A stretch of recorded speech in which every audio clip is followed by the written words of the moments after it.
I'm sure you've heard the news about the big shakeup in the real estate industry. What does it all mean? Find out on today's episode of Rockin Real Estate News.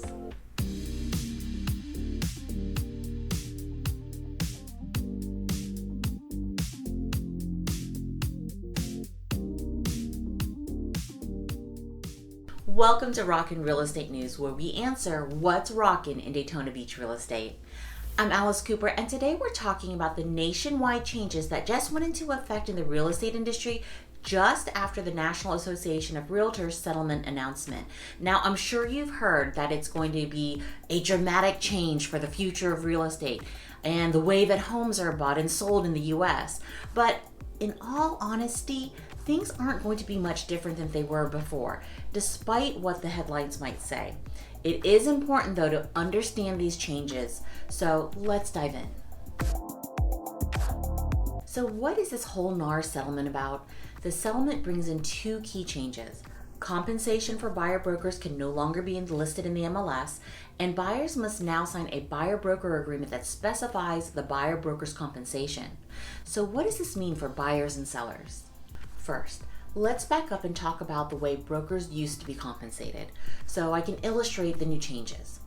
In most transactions, a seller would have a listing broker represent them for the sale of their home, and a buyer would have a buyer broker representing them for the purchase. Prior to the settlement, compensation for both the buyer's broker and the listing broker were included in the price of the home and paid from the seller's net proceeds. So the buyer would give all of the funds to the seller for the purchase. Included in that price would be the listing broker's compensation as well as the buyer's broker compensation. The seller would then give all of that compensation to the listing broker, who would share a portion of that with the buyer broker. Now, that amount was predetermined based on whatever compensation amount was negotiated between the seller and the listing agent when they first signed that listing agreement. The buyer really had no say, and quite frankly, usually had no idea how their buyer broker or agent was being compensated. Now, the idea behind seller-paid broker compensation was that both parties had fair access to quality representation, particularly the first-time home buyers. The thought was that since buyers were already coming out of pocket for their down payment and closing costs, it would be really hard for them to come up with an additional cash needed to pay their agent's compensation. So in reality, that compensation was just included into the price of the home and essentially rolled into their purchase. It's kind of like the idea of free shipping. Is it really free or just included in the price? But again, buyers didn't have a clear understanding of how their brokers were being compensated. So the settlement now says that the buyer who has their very own representation should not only understand how their broker is getting paid, but also be responsible for that compensation. And that's where the buyer-broker agreement comes into play. Every buyer who wants to view a residential home must now sign a buyer-broker agreement before seeing the property. Now, this applies to all in-person and virtual showings anywhere in the country. The purpose of this agreement is to give more clarity over the relationship and expectations between the buyers and their broker, specifically in the buyer-broker compensation. But here's the thing. Buyers have been paying the compensation all along in the price of the home. They just may not have really realized it.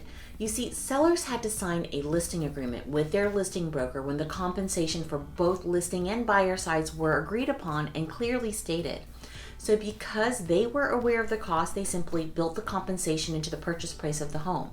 The buyer paid the asking price of the home, and that compensation was rolled into their mortgage. And that can still happen today. Even if the seller isn't offering an amount to cover the buyer-broker compensation, the offer can be structured at a higher purchase price with a seller credit, and the buyer can then use that credit to pay the buyer-broker compensation. If the bottom line net to the seller is still the same, is the seller likely to turn down that offer?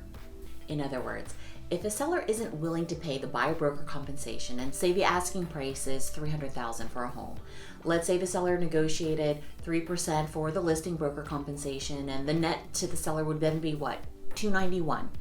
If the buyer offered $309 with a $9,000 seller credit towards compensation, the net to the seller would still be $291. And the buyer broker compensation would be rolled into their mortgage, so they wouldn't have to come out of pocket. Now, of course, there are other costs associated with selling a home. So this is just a very simplified example. but hopefully you get the idea. So are there big changes in the industry? Technically, yes, but will things really change that much? Probably not. We kind of like to refer to this as a money shuffle. The compensation was always coming from the buyer. There's just more clarity and transparency in how the buyer broker is getting paid now. And that's really a good thing for everyone. And it's really important to mention that there are a number of ways an offer can be structured. And that's just one more reason why having a dedicated advocate working on your behalf throughout this home buying process or selling journey is really, really important. We'll work together to find out what the best options tailored to your unique situation is. Until next time, rock on, rock stars.